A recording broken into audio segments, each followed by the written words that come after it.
오늘 본문은 그리스도께서 다시 오실 때 이루어질 심판의 장면을 담고 있습니다. 오래도록 이 본문은 예수님이 재림하실 때 최후의 심판의 장면을 묘사한다고 여겨졌습니다. 이 심판의 장면은 매우 강렬한 인상을 남깁니다. 심판자인 임금은 모든 사람들을 모아놓고는 일일이 심판한 후에 양쪽으로 구분합니다.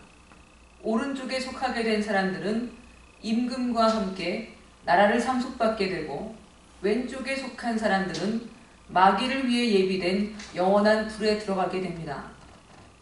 임금의 심판에 따라서 사람들의 운명은 완전히 극과 극으로 달라집니다.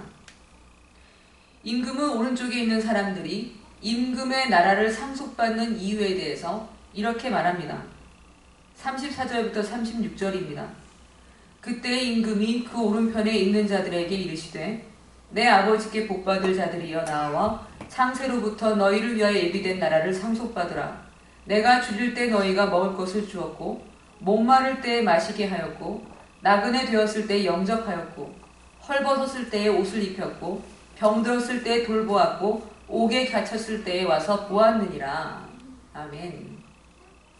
그들이 상속을 받은 이유는 임금이 배고플 때 먹을 것을 주었기 때문입니다. 목이 마를 때 마시게 해주었고 임금이 나그네가 되었을 때 영접해 주었고 헐벗었을 때에 옷을 입혀주었으며 임금이 병들었을 때 돌보아 주었고 옥에 갇혔을 때는 와서 돌보아 주었기 때문이라는 것입니다.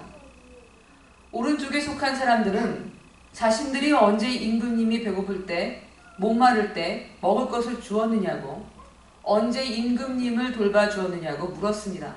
그때 임금은 의미심장한 한마디의 말을 전합니다. 40절입니다. 임금이 대답하여 이르시되 내가 진실로 너희에게 이르노니 너희가 여기 형제 중에 지극히 작은 자 하나에게 한 것이 곧 내게 한 것이니라 하시고. 아멘. 지극히 작은 자 한 사람을 돌보아 준 것이 곧 임금을 돌보아 준 것이라고 했습니다. 왼쪽으로 속한 사람들, 그러니까 악인들이 벌을 받는 이유도 마찬가지입니다. 지극히 작은 자 한 사람을 외면하는 것, 그것이 그들이 벌을 받는 이유입니다. 본문을 최후의 심판의 장면이라고 말하기에는 여러 가지로 무리가 있을 것입니다. 예수님은 천국과 심판, 구원을 말씀하실 때에 메타포, 비유로 말씀하셨기 때문입니다. 하나님의 나라와 구원의 섭리를 우리가 다 알고 받아들이기에는 한계가 있기 때문입니다. 누구도 하나님을 다 알 수 없듯이 그 섭리를 모두 이해할 수 있는 사람은 없습니다. 피조물이 창조주를 담아낼 수 없기 때문입니다. 한계가 있는 존재가 무한하신 존재인 하나님을 어떻게 온전히 알겠습니까? 그렇기 때문에 예수님은 천국의 비밀을 말씀하실 때, 심판을 설명하실 때, 구원의 현재성을 말씀하실 때마다 언제나 비유로 말씀하신 것입니다. 그러니 본문의 장면이 최후의 심판의 모습을 그대로 재현한 것이라고 말하기에는 무리가 있습니다.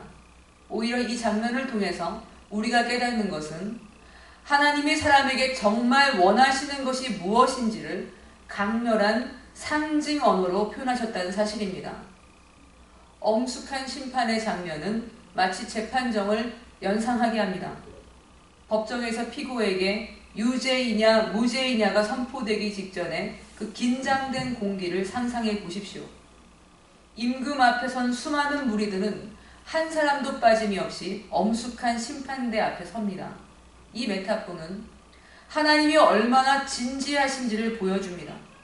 얼마나 강렬한 언어로 그분의 뜻을 알리기 원하시는지를 드러내는 것입니다. 마치 엄숙한 맹세를 하는 것 같이 하나님은 자신이 원하시는 것을 진지하고 강렬하게 우리에게 전달하신 것입니다. 그리스도를 믿는 자, 하나님의 자녀라고 불리는 우리가 진정으로 추구해야 할 삶의 자세를 심판의 메타포를 통해서 상징적으로 설명하셨다는 말씀입니다. 여기서 우리가 주목해야 할 것은 심판의 기준입니다. 하나님이 의인과 악인을 구분하시는 기준은 어떤 교리를 얼마만큼 믿고 말하고 있느냐의 문제가 아닙니다. 예수 그리스도를 구세주로 입으로 시인했느냐 아니냐의 문제가 아닙니다. 이 심판에서 중요한 관점은 지극히 작은 사람, 즉 빼앗기고 고초를 당하는 연약한 사람, 이 사회의 약자들에게 우리가 어떻게 반응하며 살고 있느냐의 문제입니다. 이 메타포에서 중요한 것은 지극히 작은 자 하나에게 한 것이 곧 내게 한 것이니라 하는 말씀입니다. 우리가 연약한 한 사람을 대할 때 그것은 곧 하나님에게 하는 것으로 알고 반응하라는 것입니다. 얼마나 하나님께서 원하시는 일인지를 설명하시기 위해서 악인들을 향한 하나님의 진노를 여과 없이 드러내십니다. 41절을 보겠습니다. 또 왼편에 있는 자들에게 이르시되 저주를 받은 자들아 나를 떠나 마귀와 그 사자들을 위하여 예비된 영원한 불에 들어가라. 45절 46절도 읽겠습니다. 이에 임금이 대답하여 이르시되 이 지극히 작은 자 하나에게 하지 아니한 것이 곧 내게 하지 아니한 것이니라 하시리니 그들은 영벌의 의인들은 영생에 들어가리라 하시니라. 아멘. 이 사회에서 사람답게 대접받지 못하는 지극히 약한 사람 하나를 외면한 것이 영벌의 이유입니다. 오죽하면 마귀와 그 사자들을 위해 준비된 영원한 불에 들어갈 것이라고 말씀하셨겠습니까? 지극히 작은 자 하나를 외면하는 것은 마귀와 그 사자들이나 하는 악한 일이라는 말입니다. 약한 사람을 외면하는 것, 그들의 눈물을 모른 채 하는 것을 하나님은 그만큼 싫어하신다는 뜻입니다. 굉장히 충격적인 것은 하나님께서 책망하신 것이 어떤 나쁜 일을 행한 것에 대한 것이 아니라는 것입니다. 우리는 무엇인가 나쁜 일을 하는 것만을 죄라고 생각하지만 하나님은 할 수 있는데 외면하는 것까지도 악이라고 단죄하십니다. 곤경에 처한 이웃의 처지를 알고서도 도와주지 않는 것, 해야 할 일을 하지 않는 것까지도 지극히 악한 일이라고 말씀하신 것입니다. 저는 사실 본문이 주는 메시지가 워낙 강렬해서 묵상할수록 마음에 한 언저리에 큰 통증을 느꼈습니다. 저는 기독교를 생각할 때마다 아픕니다. 솔직히 말씀드리면 생각할 때마다, 기독교를 묵상할 때마다 너무나 아픕니다. 저는 기독교를 사랑합니다. 40이 넘도록 살아오면서 저는 언제나 기독교 안에 있었습니다. 모태신앙일 뿐 아니라 어려서부터 교회 테두리 안에서 자라고 기독교 안에서 교육받았습니다. 기독교는 저의 삶의 많은 부분에 영향을 미쳤고 지금도 저는 기독교와 나를 떨어뜨려 놓고는 생각하기가 힘듭니다. 그러기에 기독교가 얼마나 문제가 많은지도 잘 압니다. 하나님은 완전하시고 우리를 구원하신 그리스도는 온전한 사랑을 가르치셨는데 기독교는 그렇지 못했습니다. 많은 부분에서 잘못을 저질렀습니다. 여러분, 기독교가 곧 하나님입니까? 기독교가 하나님인가요? 아닙니다. 하나님은 완전하시니까 기독교도 완전합니까? 아닙니다. 사람들은 기독교가 곧 하나님인 것으로 착각하기 때문에 기독교를 비판하는 것을 신성모독으로 생각합니다. 교회가 곧 하나님이라고 받아들이기 때문에 교회를 비판하는 것을 부담스럽게 생각합니다. 그러나 기독교는 하나님이 아닙니다. 기독교는 종교입니다. 종교란 사람이 만든 제도입니다. 그래서 완전할 수가 없습니다. 하나님은 완전하시지만 기독교는 사람이 만든 제도이기 때문에 잘못될 수가 있습니다. 그래서 언제나 기독교인 스스로가 사유하고 비판하며 자정하는 과정을 반드시 거쳐야 하는 것입니다. 그런 비판은 먼저 나를 향해서 해야 합니다. 내가 옳다고 믿고 있는 신앙이 다른 사람에게 어떤 영향을 미치고 있는지, 나 자신의 신학을 절대화하며 다른 생각을 가지고 있는 사람들을 정죄하기에만 열을 올리고 있는 것은 아닌지 돌아보아야 한다는 말입니다. 왜 하나님이 약자를 돌보지 않는 것을 그토록 미워하셨을까요? 내가 믿고 있는 신념 때문에 희생되고 있는 약자가 없는지 언제나 경계하라는 말씀입니다. 내 이웃을 내 몸과 같이 사랑하라는 계명은 언제나 하나님을 사랑하라는 계명과 하나입니다. 이웃은 기독교인만을 말하는 것이 아닙니다. 다른 종교를 가진 사람도 이웃입니다. 성소수자도 이웃입니다. 차별받는 여성도 이웃이고 극빈층의 사람들이나 장애인도 이웃입니다. 약자 한 사람이 차별을 받고 고통을 당하며 정죄를 당하는 현실을 외면하는 것은 하나님이 절대로 기뻐하지 않으신다는 것을 알아야 합니다. 제가 이 말씀을 드리면 저에게 어떤 피드백이 돌아올지는 모르겠지만 저는 얘기를 해야겠습니다. 성소수자, 우리가 흔히 말하는 동성애자에 관한 것입니다. 1973년에 미국 정신의학회에서 공식적인 연구 결과가 발표되었습니다. 사람의 섹슈얼리티, 즉 성적인 취향은 사람의 선택이나 질병이 아니라는 것입니다. 이성을 사랑하느냐, 동성을 사랑하느냐의 문제는 개인이 선택할 수 있는 문제가 아닙니다. 그것은 타고나는 것입니다. 타고난 지향입니다. 만약 동성애를 하지 않을 수 있는 것이라면, 스스로가 선택할 수 있는 문제라면 그렇게 벌레같이 취급받고 차별을 받으면서도 동성애를 지속할 이유가 있겠습니까? 이미 권위적인 연구 결과를 통해서 동성애가 그 사람의 타고난 지향이라고 밝혀졌는데도 불구하고 여전히 동성애자를 탄압하고 정죄하는 행태를 기독교가 앞장서고 있습니다. 여러분, 예수님이라면 어떻게 하셨을까요? 예수님도 우리처럼 상대방을 정죄하면서 고통을 주셨을까요? 지금 우리가 손가락질하며 죄인이라고 규정하고 있는 그 사람들이 바로 지극히 작은 자인 것을 알아야 합니다. 그들은 경멸과 혐오의 대상이 되곤 합니다. 그들은 여러 가지 불평등을 경험해야 합니다. 인종차별 못지않은 정도의 고통과 탄압을 받아들여야만 합니다. 우리가 누군가를 정죄하기 전에 우리의 그 태도가 상대방에게 어떤 영향을 미치는지부터 먼저 생각해야 합니다.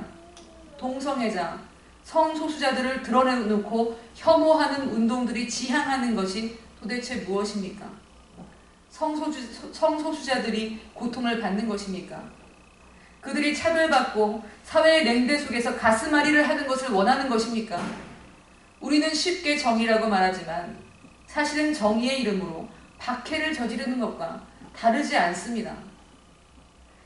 죄라고 규정하는 것들이 사실은 상당한 부분에서 상대적이라는 것을 알아야 합니다. 예전에는 여성들이 설교하면 마녀로 몰아붙여 죽였습니다. 여자는 교회 안에서 잠잠하라는 성경 구절을 갖다 대고 한 짓입니다.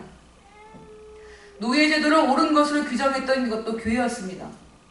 성경에서 노예제도를 받아들이기 때문이라는 이유 때문이었습니다. 인종차별을 묵인했던 것도 교회였습니다. 유대인은 예수님을 죽인 민족이라는 이유로 그리스도의 피를 유대인에게로 돌리라는 말씀을 단편적으로 해석해서 서슴없는 만행을 저질렀습니다. 성경을 문자 그대로 해석해서 함부로 칼처럼 휘두르는 피해 역사가 기독교의 역사였습니다. 지금 우리는 똑같은 죄를 짓고 있는 것은 아닌지 돌아보아야만 합니다. 여러분, 하나님을 사랑하고 이웃을 사랑하라는 계명을 떠나서 절대화시킬 수 있는 것은 아무것도 없습니다. 하나님을 사랑하고 이웃을 사랑하라는 계명이 모든 것을 앞섭니다. 지극히 작은 사람을 환대하고 배려하며 사랑하는 것이 그 어떤 가치보다 우선입니다. 우리는 모두가 다 연약합니다. 누가 있어서 다른 이를 쉽게 정죄할 수가 있습니까? 내가 죄인인데 누구를 판단하며 박해할 수 있습니까? 오직 그리스도 예수만이 정죄할 수 있는 유일한 자격을 가지신 분입니다.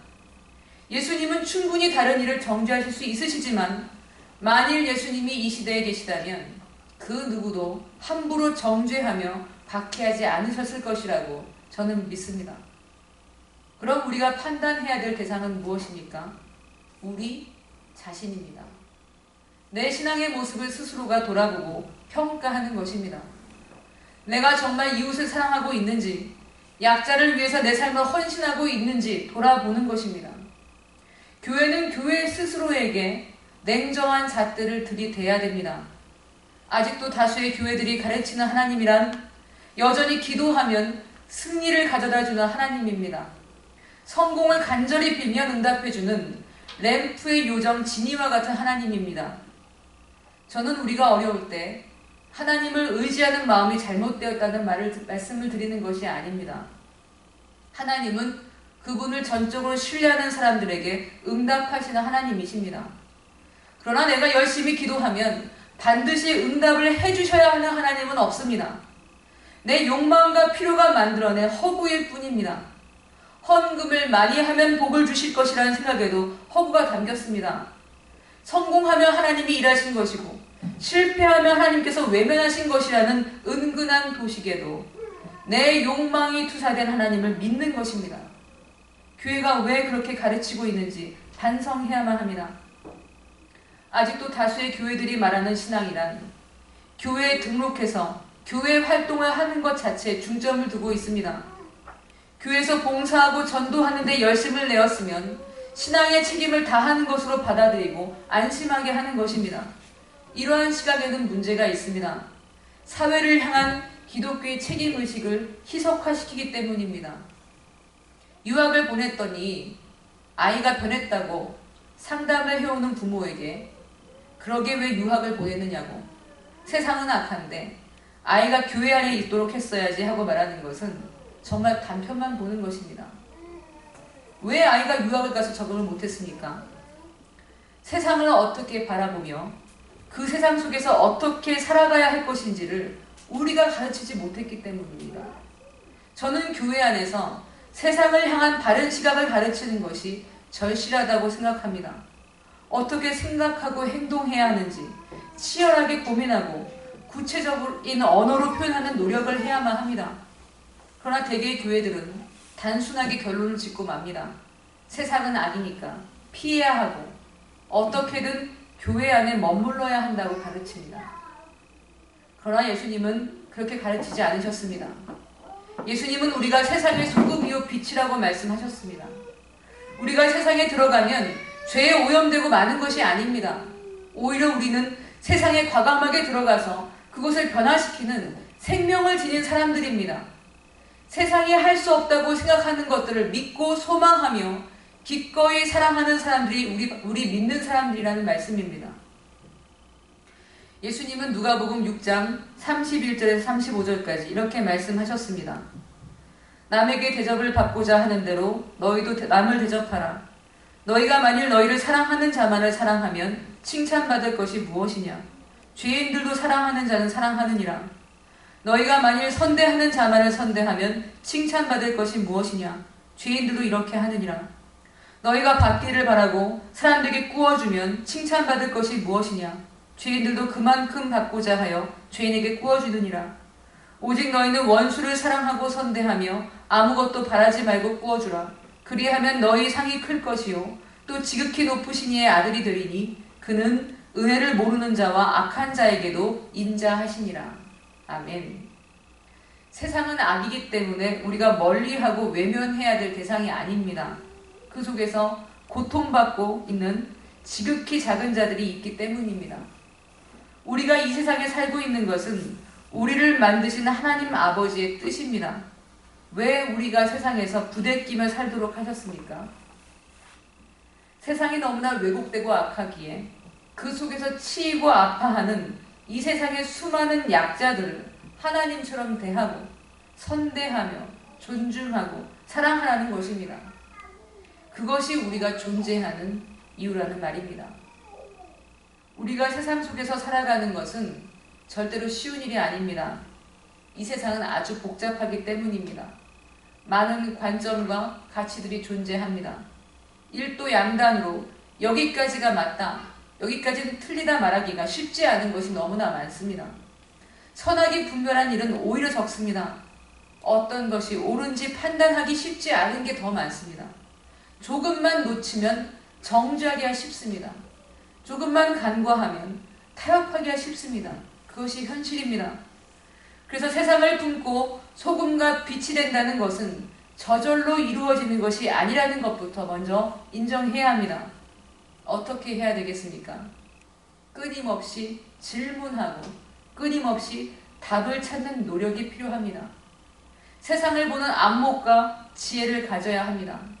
공부하고 생각하기를 멈춰서는 안 됩니다. 교회는 세상을 정죄하고 피하는 곳이 아닙니다. 교회는 도피성이 아닙니다.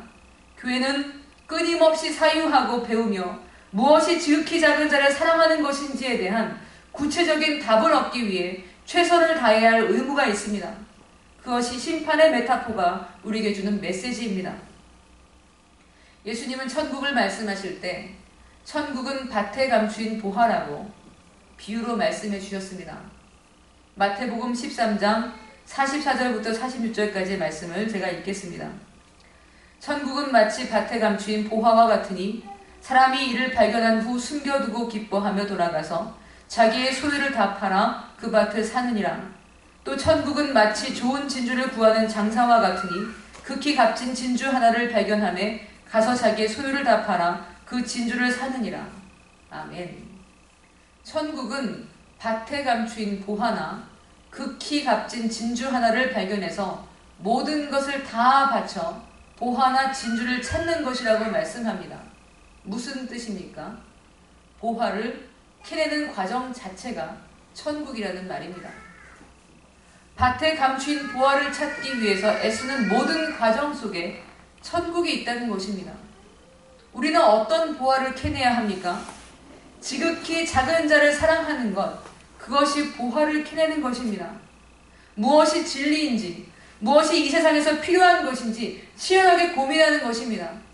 이 땅에서 누가 약자인지, 그 약자는 왜 아픈지, 그럼 교회는 그 약자를 위해서 무엇을 해야 하는지 끊임없는 사랑으로 관찰하고 사유하며 필요한 것을 주고 품어주는 역할을 교회가 감당해야만 합니다. 그것이 예수님께서 천국의 메타포에서 강조하신 것입니다. 예수님이 말씀하신 천국은 겨자씨가 겨자나무가 되는 것입니다. 마태복음 13장 31절부터 32절입니다.